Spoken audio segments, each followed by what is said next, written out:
Bismillahirrahmanirrahim. Assalamualaikum warahmatullahi wabarakatuh.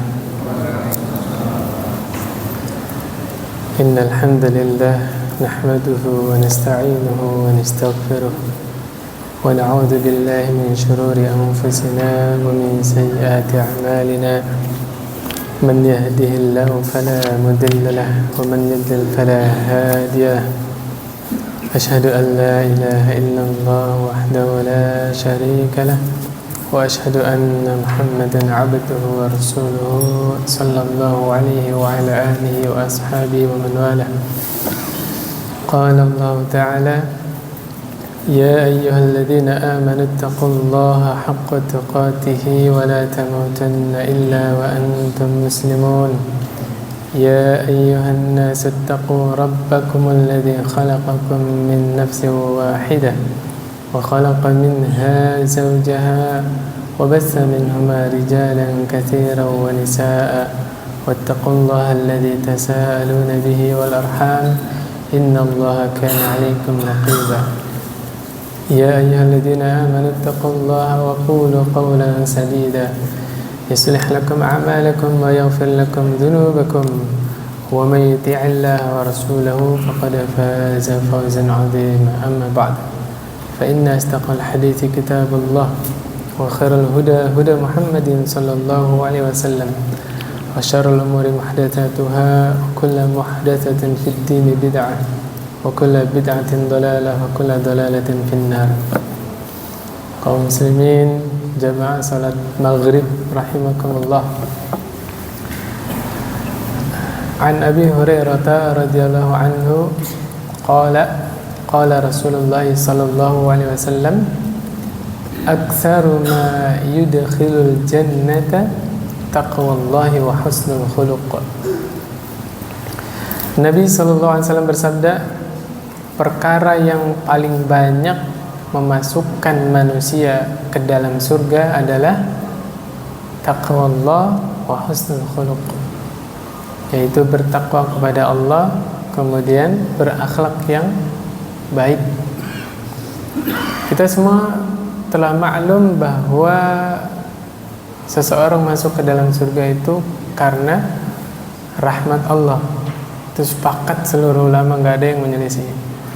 Tapi Allah berkehendak, Allah mentakdirkan, ya, sebab-sebab orang itu berhak dimasukkan ke dalam surga adalah bertakwa kepada Allah dan berakhlak yang mulia, ya, berakhlak yang baik. Sebenarnya nggak bertentangan, ya. Amal soleh seseorang menjadi sebab dia masuk ke dalam surga. Kemudian Nabi menerangkan, manusia itu masuk surga karena rahmat Allah. Bertentangan tidak? Tidak. Seseorang bisa beramal soleh itu adalah bagian dari rahmat Allah, ya kan? Simpel, ya. Subhanallah. Seseorang bisa bertakwa kepada Allah, itu juga bagian dari rahmat Allah. Seseorang bisa berakhlak mulia, itu juga bagian dari rahmat Allah subhanahu wa ta'ala. Jadi nggak ada yang bertentangan. Saya pernah terangkan di sini pekan yang lalu, masih ingat pesan Nabi, ittaqillaha haitsu ma kunta. Bertakwalah engkau dimanapun engkau berada. Bertakwalah kepada Allah dimanapun engkau berada. Ini bisa terrealisasi kalau seseorang punya karakter ihsan. Apa itu ihsan? An ta'budallaha ka'annaka tara fa in lam takun tara fa innahu yaraka. Ihsan itu engkau beribadah kepada Allah seakan-akan engkau melihat Allah. Bisa nggak, Pak? Beribadah seakan-akan kita melihat Allah. Bisa nggak, Pak? Nggak bisa. Yang bisa mencapai derajat tersebut hanyalah para nabi dan rasul. Makanya ada pilihan kedua, fa illam takun tara fa innahu yarak. Apabila engkau tidak melihat Allah, maka sesungguhnya Allah melihatmu. Nah, derajat ini bisa insya Allah. Kalau bahasa zuhudnya apa? Muraqabah, merasa selalu diawasi oleh Allah Subhanahu wa ta'ala. Dimanapun kita berada, Allah melihat saya. Subhanallah. Capek nggak Pak jadi hamba yang seperti itu? Illa man rahimahullah, kecuali yang Allah rahmati. Nabi tahu kita itu gak akan bisa punya perasaan demikian setiap saat sampai meninggal. Makanya ada lanjutan hadisnya, wa atbi'is sayyi'atal hasanata tamhuha. Manusia itu makanul khata' wan nisyan. Al-insan makanul khata' wan nisyan. Manusia itu tempatnya salah dan tempatnya lupa. Ngaku gak Pak? Selama kita bernama makhluk yang namanya manusia, kita pasti lupa, kita pasti salah. Makanya Nabi kasih solusi, wa atbi'is sayyi'atal hasanata tamhuha, dan ikutilah keburukan yang engkau lakukan dengan apa? Kebaikan. Tamhuha, mudah-mudahan kebaikan itu bisa menghapus keburukan tersebut. Kemarin ada yang WA ke saya, seorang pegawai. Dia cerita, Ustadz, saya itu hidup di dalam kebimbangan selama 10 tahun katanya. Jadi dulu dia pernah melakukan kesalahan. Kesalahannya apa? Dia pernah nyenggol mobil, ya, mobilnya lecet atau penyok, tapi dia lari, nggak tanggung jawab. Tanggung jawab apa tanggung jenab Pak? Nggak tanggung jawab, lari. Mungkin ia sangat dugaan yang sangat kuat, hatinya itu hidup Pak, hatinya masih sehat, makanya masih ada perasaan bersalah.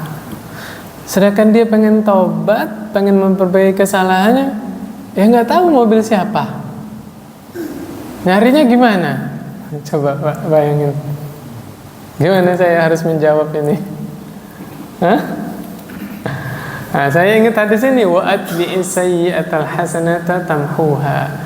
Ikutilah keburukan itu dengan apa? Kebaikan. Mudah-mudahan kebaikannya bisa menghapus keburukan tersebut.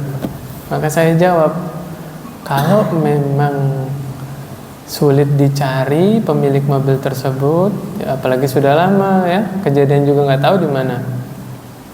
Saya bilang begini, sedekah sejumlah kira-kira itu ganti rugi itu berapa?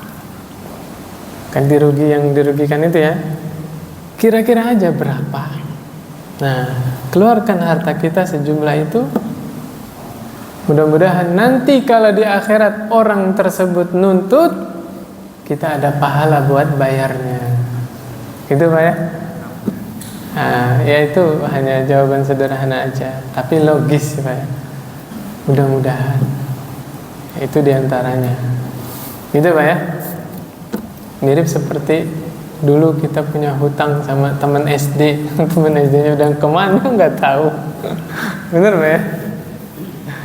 Ya udah perkirakan aja seperti itu.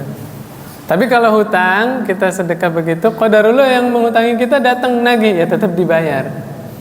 Sedekahnya insya Allah jadi simpanan kebaikan kita. Yang ketiga apa Pak? Wa khaliqin nasa bi khuluqin hasan. Dan pergaulilah manusia dengan akhlak yang baik. Kenapa Nabi pesan ini? Karena kalau kesalahan itu kita lakukan antara diri kita dengan Allah, dan itu bukan dosa syirik, masih ada harapan Allah ampuni kita Pak. Arba'in Nawawi nomor 42. Ya bani Adam, innaka law ataitani biqrabil ardi khataya thumma laqitani la tusyriku bi syai'a la ataituka biqrabiha maghfirah. Wahai manusia, kata Allah ya, hadis qudsi, seandainya engkau menjumpaiku di hari kiamat nanti membawa dosa sepenuh bumi, Allahu Akbar, Manusia datang menghadap Allah, dosanya berapa Pak? Sepenuh bumi. La tusyriku bi syai'a, tapi engkau tidak menyekutukanku sama sekali. Engkau tidak berbuat syirik sama sekali. Apa kata Allah? Aku akan datangkan untukmu ampunanku sepenuh bumi juga. Ini dosa seorang hamba dengan Allah. Beda ketika dosa itu adalah berkaitan dengan manusia. Nggak cukup tobat doang, Mbak. Tobat nasuha di Riyadhus Shalihin kan, menyesali dosa tersebut, berhenti dari dosa tersebut, berazam tidak akan mengulangi dosa itu. Belum cukup ini, Pak. Satu lagi apa? Minta kerelaan dari yang bersangkutan. Kalau dosanya hutang, ya dibayar hutangnya. Dosanya zalim, ya minta maaf supaya dihalalkan. Makanya Nabi pesannya apa? Wa khaliqin nasa bi khuluqin hasan. Dan pergaulilah manusia dengan akhlak yang baik. Ya. Kemarin juga sudah lewat, saya ceritakan di masa Nabi itu ada 2 perempuan, yang satu di surga, yang satu di neraka. Yang di neraka, subhanallah, rajin sholat sunnah, sedekahnya juga cor-coran, terus puasa sunnah juga iya, tapi di neraka, Pak. Gara-gara apa? Lisannya sering menyakiti tetangga, suka zalim kepada orang lain. Nggak selamat dari neraka, Pak. Sholat sunnahnya nggak bisa menyelamatkan dia, puasa sunnahnya nggak bisa menyelamatkan dia, sedekahnya nggak bisa menyelamatkan dia. Karena apa? Tadi nggak cukup taubat nasuha doang, sampai dia menyelesaikan urusan dia dengan yang bersangkutan. Sebaliknya ada wanita yang sholatnya sholat fardu doang, puasanya puasa Ramadan doang, sedekah juga kalau ada. Itu juga kadang-kadang surga, Pak. Gara-gara apa? Tidak menyakiti orang lain. Tuh, luar biasanya akhlak baik itu seperti itu. Ya, makanya kita harus punya karakter, punya keinginan yang kuat. Ya Allah, mudahkanlah saya sebelum meninggal, ya, sampai saya meninggal jangan sampai saya membawa dosa yang ada sangkutannya dengan orang lain. Jangan, ya Allah. Gitu, Pak. Kemudian berikutnya Ali Imran ayat 133, apa kata Allah? Wasari'u ila maghfiratin min rabbikum wa jannah. Bersegeralah kalian menuju ampunan Allah. Ya. Bersegera kalian menuju surga Allah Subhanahu wa taala. Kalau ampunan jangan ditunda-tunda, Pak. Ya. Nabi sallallahu alaihi wasallam di banyak hadis bertaubat, beristighfar tidak kurang dari 70 kali, tidak kurang dari 100 kali. Ustaz Badrus Salam pernah menerangkan, ya, beliau punya sanad Sahih Bukhari, ya, subhanallah. Beliau pernah menjamakan seluruh sahabat yang meriwayatkan istighfarnya Nabi, taubatnya Nabi. Kalau digabung sehari semalam Nabi taubat, Nabi istighfar tidak kurang dari 700 kali. Allahu Akbar. Padahal Nabi sudah pasti masuk surga. Dosa Nabi itu diampuni yang telah lalu dan yang akan datang. Terus kita surganya belum tentu, amal soleh kita belum tentu diterima, dosa kita belum tentu diampuni, kemudian kita nggak bertobat. La haula wala quwwata illa billah. Ya Allahu Akbar. Wa jannatin 'arduha as-samawati wal ard. Dan bersegeralah kalian menuju surga Allah yang luasnya seluas langit dan bumi. Allah. Surga itu luasnya berapa, Pak? Seluas langit dan bumi. Coba kayak apa luasnya surga? Kemarin juga saya terangkan, ya.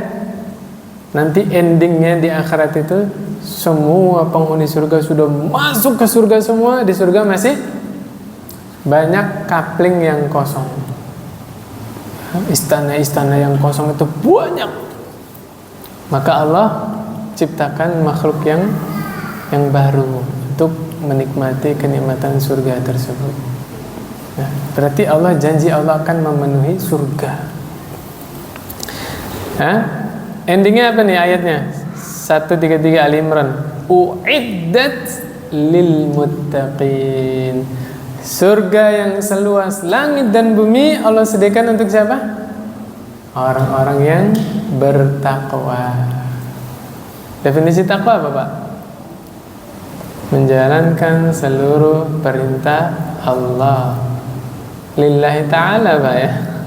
Harus ikhlas dan sesuai aturan syariat dan menjauhi semua yang dilarang, ya. Ya, kembali lagi syahadat lagi nanti, ya. Kemudian kata-kata takwa kadang-kadang digunakan untuk peringatan. Kalau lafaznya begini, ittaqullah, artinya apa? Bertakwalah kalian kepada Allah. Ittaqillah, bertakwalah engkau kepada Allah. Tapi kalau ittaqun nar, apa ini artinya? Jagalah diri kalian dari neraka. Ittaqin nar walau bisyiqqi tamrah, walaupun dengan separuh kurma. Bapak ngerti kurma? Diparuh, Pak, dipotel. Bahasa sini dipotel, ya. Nah, setengah doang, Pak. Jangan malu sedekah walaupun setengah kurma. Jangan-jangan setengah kurma itulah yang Allah terima satu-satunya amalan kita, yang menjadi sebab kita diselamatkan dari neraka. Itu maksudnya, Pak. Ittaqun nar walau bisyiqqi tamrah. Jagalah diri kalian walaupun dengan setengah kurma. Maksudnya itu, Pak. Jangan malu bersedekah sedikit apapun. Jangan-jangan sedekah yang sedikit itu yang Allah terima, yang menjadi sebab kita diselamatkan dari neraka, Pak. Kalau nggak punya gimana, Pak? Nggak semua orang punya 2.000, Pak. Bagi Bapak 2.000 itu remeh. Bagi sebagian orang, sangat berharga 2.000 itu. Saya ngeliat di pertigaan sana itu ada Pak Ogah, tahu Pak Ogah, Pak? Pak Ogah itu yang menghandle tugas polisi, ngamanin pertigaan, ya, supaya nggak macet. Apa sih istilah kita, Pak Ogah, kan? Iya, Masya Allah itu. Saya respect, berkat beliau lalu lintas jadi lancar, ya. Kalau nggak ada Pak Ogah bisa nggak ada yang ngalah itu, Pak. Pengen duluan, ya nggak? Saya pernah lihat, saya lagi main sepeda motor, kaca mobil dibuka, seret, dikasih lah berapa, 5.000 atau 2.000, dicium tangannya tuh Pak Salim, ya Allah, sama Pak Ogah. Bener lah saya lihat, subhanallah, ya, apresiasi, ya. Sampai dicium tangannya Salim, ya, terima kasih, ya, subhanallah. Kalau kasih 100.000 gimana itu? Dicuci mobilnya kali, ya. Allahu Akbar. Gimana kalau kita nggak punya sesuatu yang bisa kita berikan untuk orang lain? Fa illam tajidu fa bi kalimatin thayyibah. Kalau kalian nggak punya sesuatu yang dibagikan untuk orang lain, maka dengan apa? Ucapan yang baik. Ucapan yang baik juga dinilai sedekah, ya. Berkata yang baik, Pak. Ya, prinsipnya cuma 2. Lisan kita itu kalau nggak bisa ngomong baik, diam. Udah itu aja, nggak ada pilihan lain, ya. Ini hadis kalau dipegang luar biasa, Pak. Berkata baik atau diam. Bahkan lagi marah, suaminya lagi marah ke istrinya, ingat hadis ini, Pak. Apa coba yang keluar dari lisan dia? Astagfirullahaladzim, kamu kok jadi istri itu baik banget sih. Nggak jadi marah. Kan Nabi yang bilang, kan, berkata baik atau diam, udah selesai. Coba dahsyatnya ada hadis ini, subhanallah.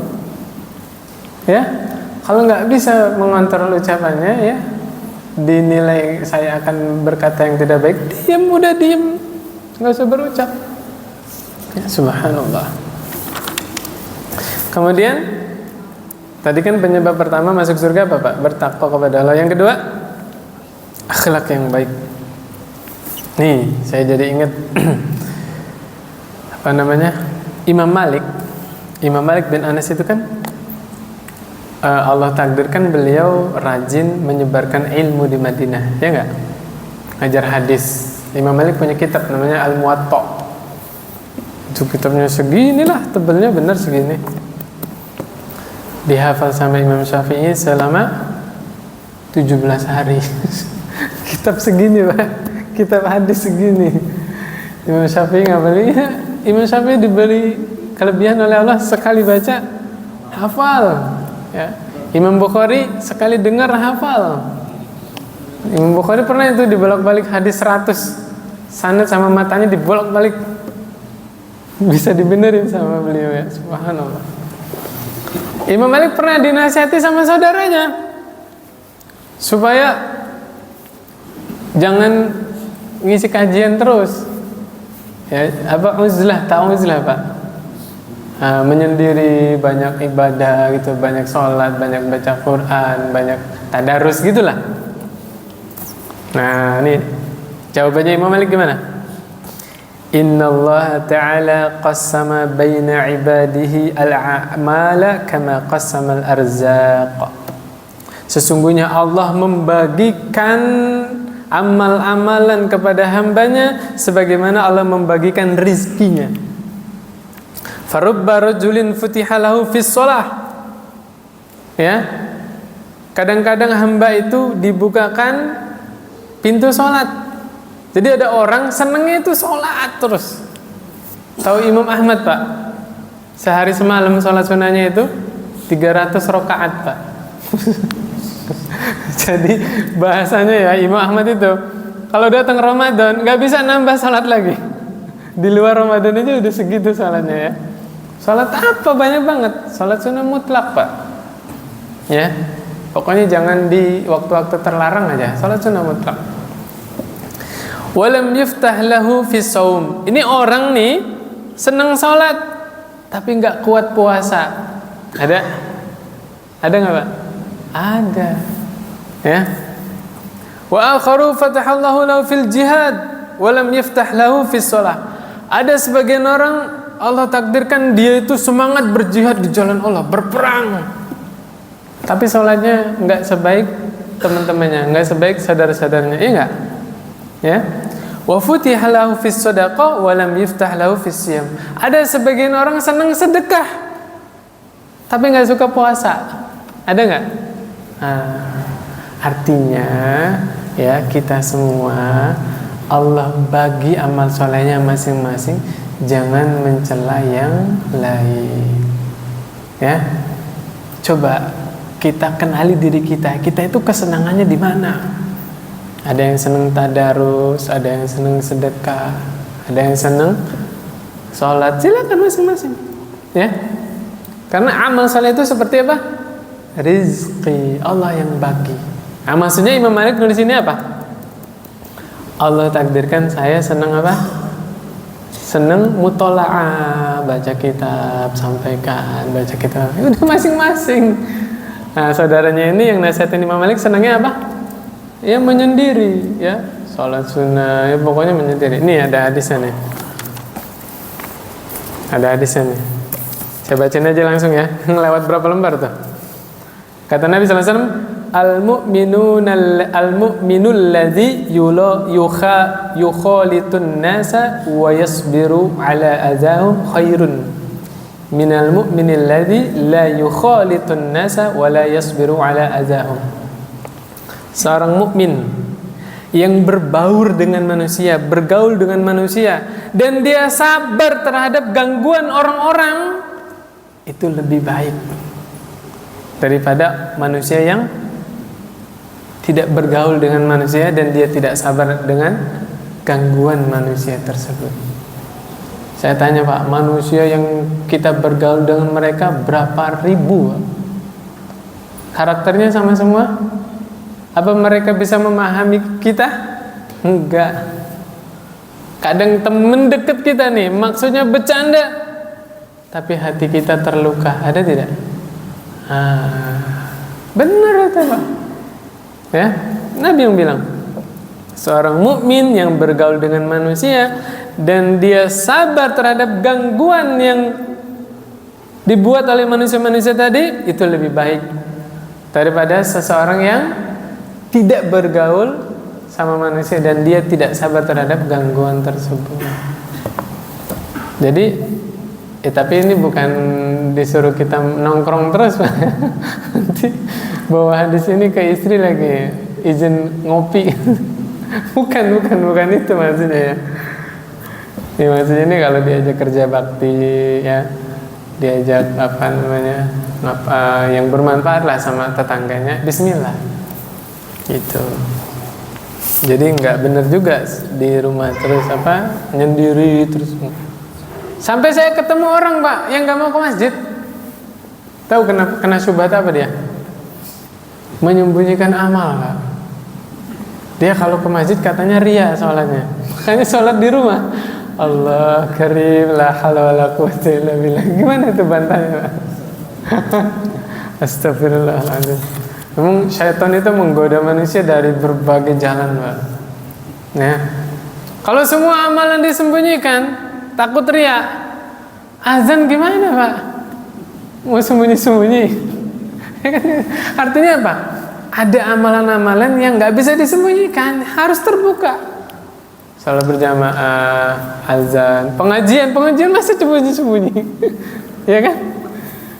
Ada beberapa amalan yang kita nggak bisa sembunyi-sembunyi, ya. Mau nggak mau harus berbaur, ya. Tapi ada juga amalan yang kita bisa maksimal sembunyi-sembunyi apa? Zikirnya hati, siapa yang tahu? Ya kan? Subhanallah.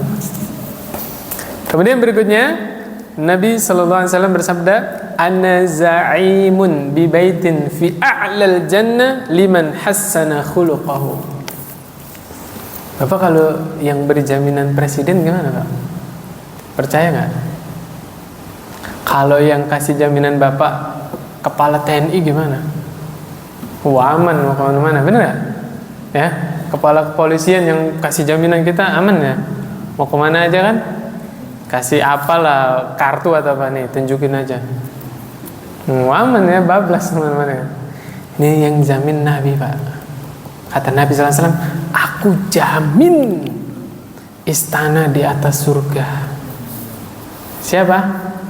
Orang yang memperindah akhlaknya. Nabi yang jamin, Pak. Nabi jamin akan dapat, pasti dapat istana di atas surga. Siapa? Orang yang akhlaknya baik. Pasti Nabi yang jamin, Pak. Subhanallah. Ya. Kalau dari ucapan Nabi sallallahu alaihi wasallam di atas surga ya, a'lal jannah. Ya, istana di atas surga. Berarti surga itu bertingkat-tingkat, Pak. Ya, nggak tahu bagaimana bentuknya. Kan di dalam hadis setiap mukmin itu nanti di akhirat disuruh baca Quran, Pak. Gimana hadisnya? Iqra wartaqi. Baca, naik. Setiap satu ayat yang dia baca, satu derajat dia naik, Pak, di surga. Satu ayatnya Bismillahirrahmanirrahim, naik satu derajat. Alhamdulillahi rabbil alamin, naik satu derajat. Terus warattil kama kunta turattil fid dunya. Bacanya pakai tajwid, Pak. Nabi yang bilang rattil, yang tartil bacanya. Kama kunta turattil fid dunya. Sebagaimana engkau baca Quran di dunia, tartil enggak, Pak? Tartil. Ini dalil yang kuat wajibnya belajar tajwid. Saya dengar di sini ada tahsin, Pak ya. Alhamdulillah. Salah satu implementasi dari hadis tadi. Wajib, Pak, belajar tajwid. Ya, tartil itu apa? Bukan bacanya lambat, bukan bacanya yang bagus, bukan. Tartil itu dua aja, Pak. Tajwidul huruf wa ma'rifatul wuquf. Tajwidul huruf apa? Menunaikan hak-hak huruf dan mustahak huruf. Jadi ilmu tajwid yang segitu banyak, kalau diringkas cuma dua aja bagiannya. Menunaikan hak-hak huruf. Hak huruf itu apa? karakter huruf yang senantiasa melekat pada huruf tersebut. Apapun keadaannya, ada itu karakternya. Biasanya dikenal apa? Makharijul huruf sama sifatul huruf. Adapun mustahak huruf, yaitu karakter huruf yang ketika bertemu dengan huruf yang lain. Tanwin ketemu ba, gitu ya. Tanwin ketemu ta, misalnya ya.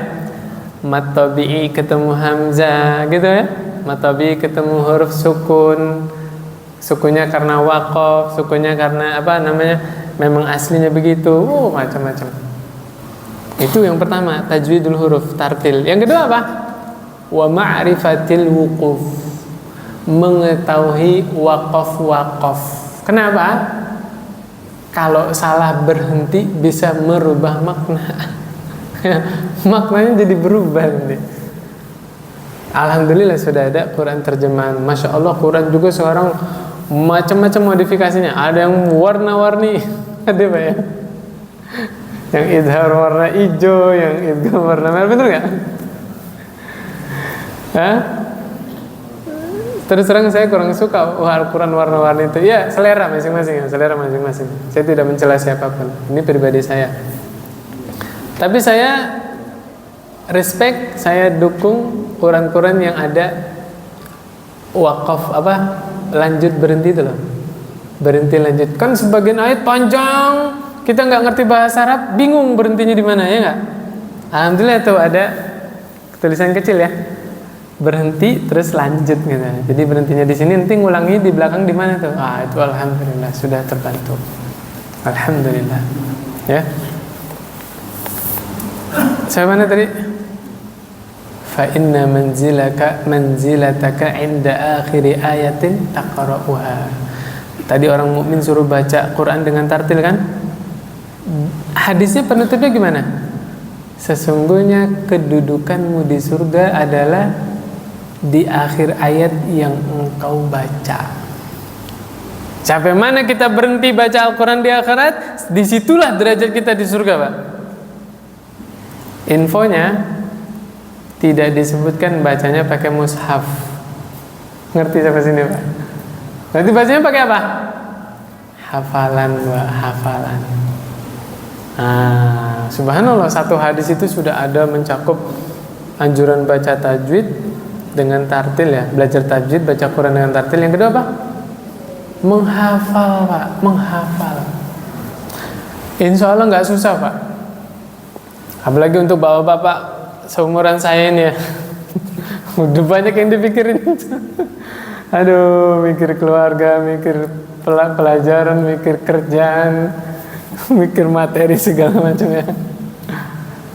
Gimana Pak cara ngapalnya? Baca aja diulang-ulang, Pak. Bapak pernah dengar orang yang yasinan? Dia nggak pernah sengaja menghafal yasin, tapi lama-lama hafal. Gara-gara apa? Sering dibaca. Bener nggak? Pilih aja Bapak, surat apa yang mau dihafal? Contoh Al-Kahfi, contoh. Kepanjangan nggak Pak Al-Kahfi? Al-Waqi'ah deh. Al-Waqi'ah kan familiar ya? Jajal Pak, diulang-ulang terus Al-Waqi'ah tuh. Terus, pokoknya setiap lupa buka, nanti tutup baca, lupa, begitu aja terus Pak. Nanti di YouTube download tuh surah Al-Waqi'ah. Kalian tidur disetel, lagi makan disetel, lagi nyuci baju disetel, misalnya ini ya. Hafal Pak insya Allah. Kenapa saya bilang begini? Para sahabat dulu menghafal Qur'annya dengan jalan talaqi. Nabi aja Pak nggak bisa baca Quran, baca tulisan nggak bisa Pak. Terus Nabi ngapalnya dari mana? Ditalqin sama malaikat Jibril, ya kan? Ditalqin malaikat Jibril. Iqra bismi rabbikal ladzi khalaq, khalaqal insana min 'alaq, iqra wa rabbukal akram alladzi 'allama bil qalam 'allamal insana ma lam ya'lam. Ditalqin sama malaikat Jibril, Nabi memperhatikan. Alhamdulillah bisa hafal. Begitu juga Nabi mentalkin ke sahabat. Berarti hukum asalnya menghafal Quran pakai apa Pak? Pendengaran, ya kan? Gitu, ya. Tentunya dengan guru, Pak. Jangan ngapal sendiri. Kalau ngapal sendiri nanti yang za dibaca ja nanti, yang ha dibaca ha nanti. Apalagi, Pak? Apalagi ngapalnya pakai bahasa Latin, tulisan Latin ya. Yang kho dibacanya ka nanti. Ya Allah ya Rabbi, jangan, Pak. Belajar tajwid, belajar Al-Quran, menghafal Quran wajib dengan guru, nggak bisa otodidak, nggak bisa. Itu salah satu keunggulan Islam, Pak. Di saat AI ya, apa sih AI? Di saat AI itu menghandle semua pengetahuan, tetap aja belajar Islam tidak bisa otodidak. Paham maksud saya, Pak? Terutama belajar Al-Quran, itu luar biasa, itu keunggulannya Islam itu. Nggak bisa otodidak, AI sendiri nggak bisa, ya. Kemudian berikutnya, di antara akhlak yang baik, lagi-lagi kembalinya kemana, Pak? Lisan. Amaliyah yang dikerjakan oleh lisan ini banyak banget, Pak. Terbukti Sabit bin Qais, tahu, Pak? Sabit bin Qais itu khatibun Nabi sallallahu alaihi wasallam, khatibnya Nabi. Apa ini maksudnya? Kalau Nabi lagi keluar kota, ya, hari Jumat di Madinah, beliau yang khutbah, Pak. Kenapa?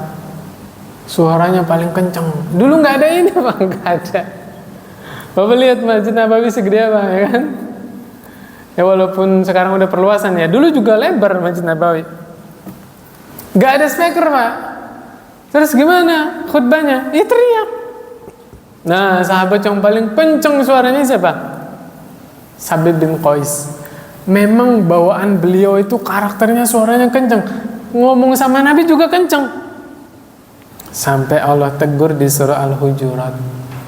Apa kata Allah?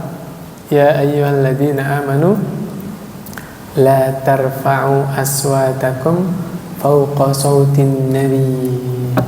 Wahai orang-orang beriman, jangan engkau angkat suaramu menandingi suaranya Nabi. Gak boleh, Pak, ngomong di hadapan Nabi kenceng-kenceng, ya. Kajari ba'dikum li ba'din, ya. Wala tajharu lahu bil qawli kajari ba'dikum li ba'din.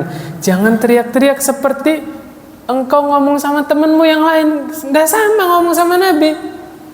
Allah ancam, Pak. Antahbata amalukum wa antum la tash'urun. Jangan sampai gara-gara ngangkat suara di hadapan Nabi, Nabi sakit hati, terhapus seluruh amalannya. Ini turun ayat ini, Pak. Sabit bin Qais takut, Pak. Alhamdulillah bisa lembut suaranya. Nah, ini apa nih artinya nih? Apa ini artinya, Pak? Hadis Nabi, al-ilmu bit-ta'allum wal hilmu bit-tahallum. Orang itu jadi orang berilmu dengan apa? Belajar. Gak ada ilmu laduni, Pak. Gak ada orang lahir tiba-tiba cerdas. Gak ada. Paham maksud saya, Pak? Ada cerita khurafat kan? Syekh Abdul Qadir Jailani di kandungan ibunya sudah hafal Quran tuh. Gimana caranya? Sebagian orang nggak pernah mengenyam pendidikan pondok pesantren, nggak pernah belajar agama, tapi pengen dihormatin. Ngakunya apa? Langsung belajar ke Allah. Mimpi ini dan itu cerita. Na'udzubillah. Enggak, Pak, enggak ada, Pak. Nabi yang bilang al-ilmu bit-ta'allum. Kita mendapat ilmu itu dengan apa? Belajar, Pak. Tanpa sadar ini khurafat ini, ilmu laduni ini, dia telah melecehkan para ulama. Ada yang belajar 10 tahun, 20 tahun, 30 tahun. Ya kan, kalau kita baca biografi ulama kan, Imam Syafi'i sekian tahun belajarnya, Imam Malik, ya enggak? Lah ini tiba-tiba ada orang pengen dihormati, ditokohkan di dalam agama Islam, tapi nggak pernah belajar. Na'udzubillah min dzalik. Lanjutannya apa, Pak? Al-hilmu bit-tahallum. Santun, kesantunan itu bisa diusahakan. Maka terbantahlah orang-orang yang, oh saya memang begini karakternya. Kalau dari daerah ini nih ya memang udah biasa ngomongnya. Enggak, Nabi yang bilang al-hilmu bitahallum. Sopan santun itu bisa diusahakan, bisa dibiasakan. Iya nggak Pak? Saya punya teman Pak, orang Sumatera, orang Medan, di pondok, alhamdulillah lembut orangnya. Keren nggak tuh? Iya, kan rata-rata orang kan menganggapnya ya orang Sumatera keras-keras. Ini saya punya kok teman, tapi lembut, masya Allah, ya luar biasa. Saya juga punya teman kerja nih, sekarang ini di tempat saya ngajar, ngomongnya pelan, santai, orang Padang Pak. Nah, itu bisa kan? Bisa berarti. Dari manapun sukunya, mau Jawa, mau Sunda, mau Sumatera, Kalimantan, kalau sudah ketemu hadis ini, al-hilmu bitahallum, kata Nabi apa? Sopan santun itu bisa diusahakan, bisa dibiasakan. Jadi nggak ada alasan lagi ya, nggak ada alasan. Saya karakternya temperamen begini, kalau ngomong teriak-teriak, nggak ada. Bisa ngomong pelan ya. Subhanakallahumma bihamdik asyhadu an la ilaha illa anta astaghfiruka wa atubu ilaik. Assalamualaikum warahmatullahi wabarakatuh.